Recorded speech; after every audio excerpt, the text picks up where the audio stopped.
Good morning student, SST के online class में आपका स्वागत है। इस समय हम लोग इतिहास में चैप्टर 2 यूरोप में समाजवाद और रूसी क्रांति पढ़ रहे हैं।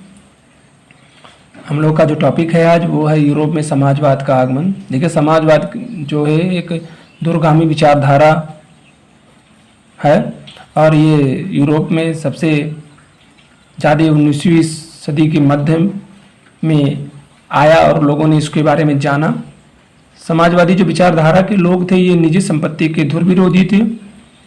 ये संपत्ति पर एकल अधिकार यानी एक व्यक्ति के अधिकार को नहीं मानते थे। उनका मानना था कि संपत्ति पर एक अधिकार स्वामित्व के कारण ही समस्या का जो होता है वो क्या होता है, जन्म होता है।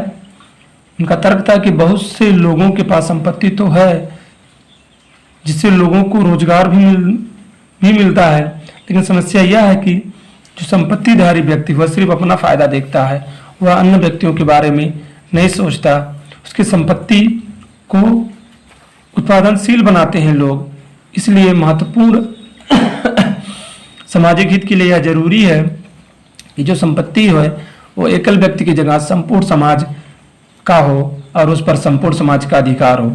और यह तब भी संभव हो सकता है जब वह समाजवाद की बात हो, या समाजवाद इसी का मतलब है कि जो भी संपत्ति हो उस पर समाज का अधिकार हो।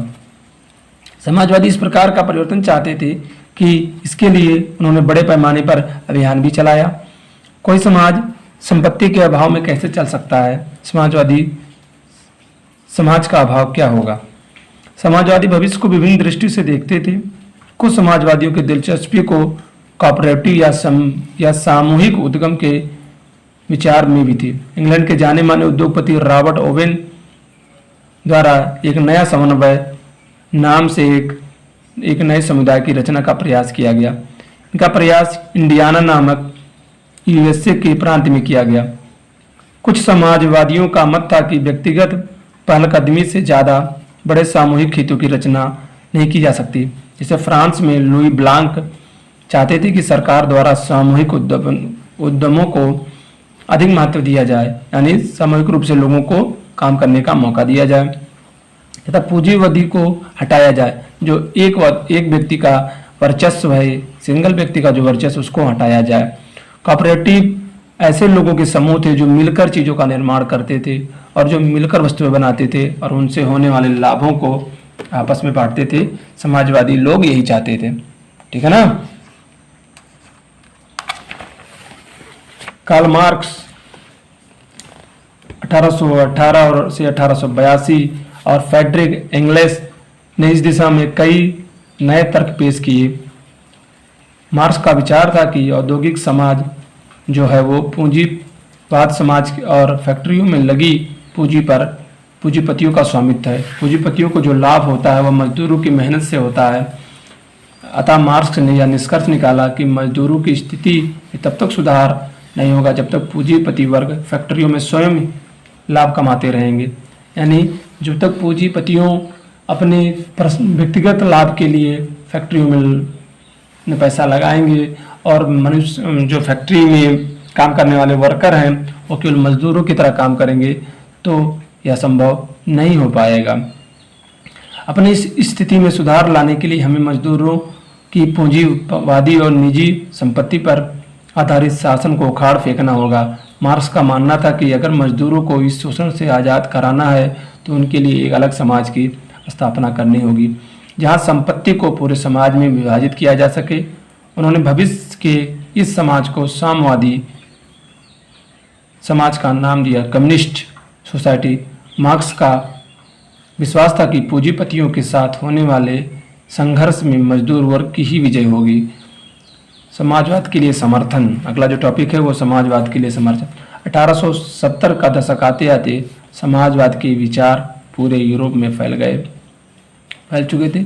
समाजवादियों ने अपने प्रयासों में समन्वय लाने के लिए द्वितीय इंटरनेशनल नामक से एक अंतर्राष्ट्रीय संस्था बनाई। उनका विचार था कि किसी एक विशेष राज्य विशेष देश से हमारा भला नहीं होगा, इसलिए अन्य देशों के लोगों का समर्थन लेने के लिए, अपने विचार को अंतर्राष्ट्रीय बनाने के लिए उन्होंने इंटरनेशनल नाम की एक संस्था बनाई।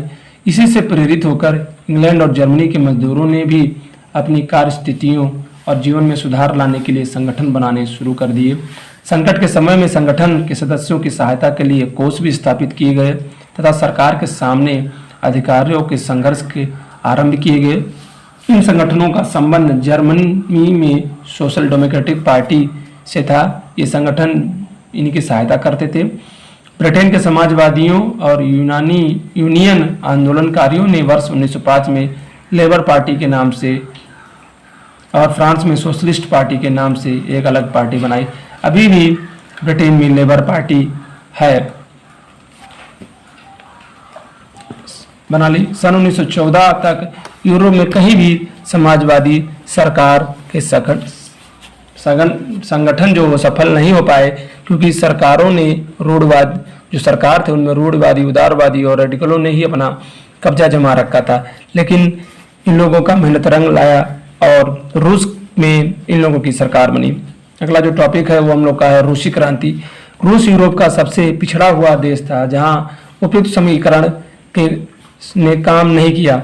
सन 1917 की अक्टूबर क्रांति के जरिए रूस की सत्ता पर समाजवादियों ने कब्जा कर लिया। फरवरी 1917 में जार शाही के पतन और अक्टूबर की घटनाओं को ही अक्टूबर क्रांति के नाम से जाना जाता है। यह कैसे हुआ? क्रांति के समय रूस के सामाजिक राजनीतिक हालात कैसे थे, इन सभी का हल ढूंढने के लिए आइए क्रांति से पहले कुछ घटनाओं का अध्ययन करते हैं। चित्र 3 में देखेंगे सन 1900 का ये चित्र में जार निकोलस द्वितीय सेंट पीटरबर्ग में बने विंटर पैलेस की व्हाइट हॉल में अर्नेस्ट लिपवर के द्वारा यह चित्र बनाया गया था। 1914 में रूसी साम्राज्य। सन 1914 में रूस और उसके पूरे साम्राज्य पर जार निकोलस द्वितीय का शासन था। मॉस्को के आसपास के भूक्षेत्र के अतिरिक्त वर्तमान का Finland, Latvia, Lithuania, Estonia, Poland, Ukraine और बेलारूस के कुछ भागों पर रूसी साम्राज्य के अंग थे। ये सब पहले सोवियत संघ के ही अंग थे। बाद में 1991 में चेचनिया विद्रोह के कारण सोवियत संघ का विघटन हुआ और ये सब क्षेत्र अलग हो गए और उसमें अब रूस जो इस समय वर्तमान में रूस है, रसिया, उसका अस्तित्व आया। यानी 1991 में रसिया अपने इस समय के वर्तमान अस्तित्व में आया।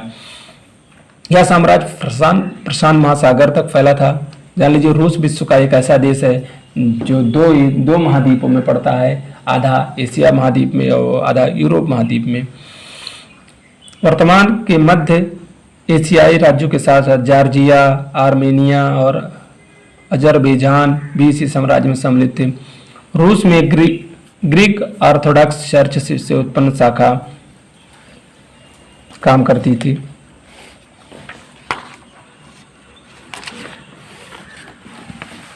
रूसी ऑर्थोडॉक्स क्रिश्चियनिटी को मानने वाले लोग बहुमत में थे, परंतु इस साम्राज्य के अंतर्गत रहने वालों में प्रोटेस्टेंट, कैथोलिक, बौद्ध और मुस्लिम लोग भी सम्मिलित थे।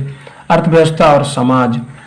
20वीं सदी के शुरुआत में रूस की जनसंख्या का एक बड़ा भाग कृषि कार्य में लगा हुआ था।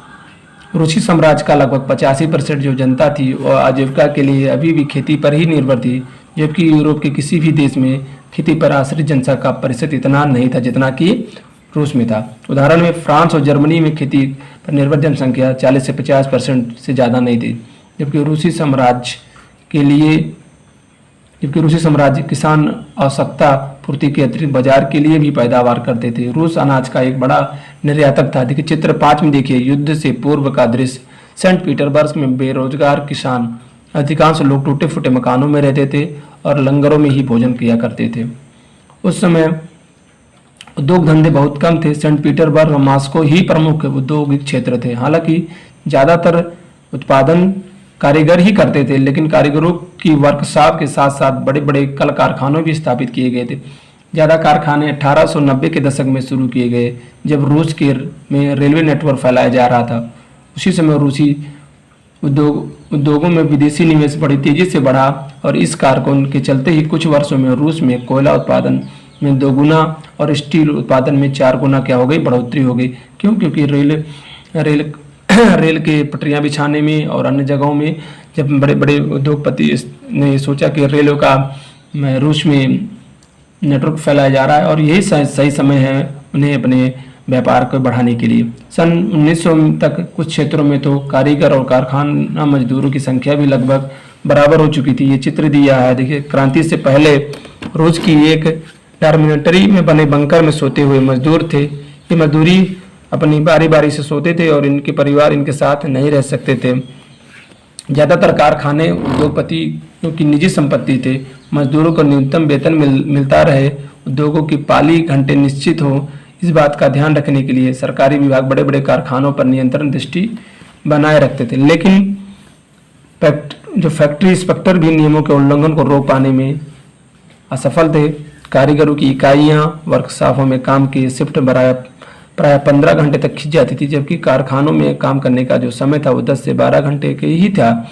मजदूरों को रहने के लिए भी कमरों से लेकर डॉर्मेंटरी तक तरह तरह की व्यवस्थाएं मौजूद थी। मजदूरों के सामाजिक स्तर पर भी विभाजित किया गया था। कुछ मजदूर अपने मूल गांवों के साथ अभी भी गहरे संबंध बनाए हुए थे और बहुत से मजदूर अस्थायी रूप से शहरों में ही बस चुके थे। उनके बीच योग्यता और दक्षता के में भी अंतर था। सेंट पीटर्सबर्ग के जो धातु कर्मी थे, धातु जो लोहे के कारखानों में काम करने वाले मजदूर थे, वे दूसरे मजदूरों से अपने को कुलीन अपने से अच्छा समझते थे, क्योंकि उनकी कार्य में कुछ अच्छे प्रशिक्षण और निपुणता की आवश्यकता थी। क्योंकि लोहे की फैक्ट्रियों में, धातु की फैक्ट्रियों में काम करने के लिए ट्रेनिंग की आवश्यकता थी और ये ट्रेंड थे। सन 1914 में महिलाओं को तो काम दिया गया था, लेकिन उन्हें पुरुषों के समान वेतन नहीं मिलता था। पुरुषों के वेतन के सापेक्ष उन्हें आधे या चौथाई तक ही वेतन मिलता था। मजदूरों के बीच के अंतर को उनके पहनावों से भी देखा जा सकता था।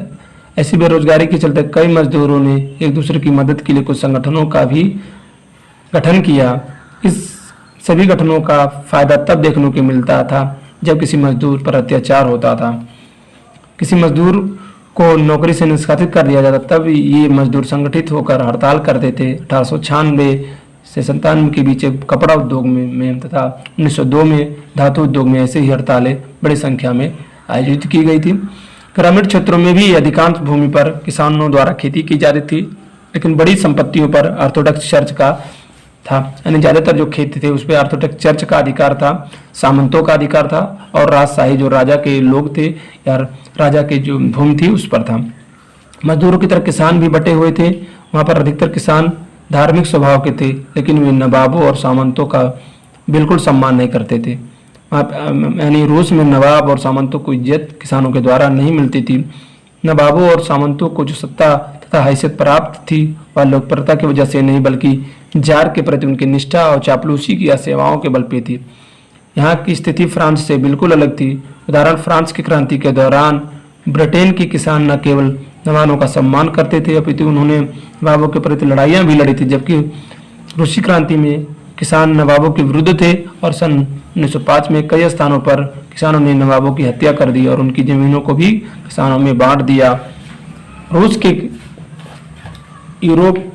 किसान यूरोप के अन्य किसानों की तुलना में एक लिहाजा से और भी अलग थे। यहाँ के किसान समय समय पर अपनी सारी भूमि को अपने कम्युनी मीर को दे देते थे और फिर कम्युनी मीर ही प्रत्येक परिवार की आवश्यकता के अनुसार किसानों को भूमि बांटता था। यानी रूस में हर बार लगभग खेती, जो किसान थे वो खेती अपने मीर को दे देते थे और वह फिर क्या करता था, जिस तरीके से जिसको आवश्यकता थी या परिवार में जितने लोग होते थे उनको जमीनें दिया करता था। ठीक है ना। अगला जो टॉपिक है वो हमारा है रूस में समाजवाद, उसको हम लोग पढ़ेंगे अगले वीडियो में।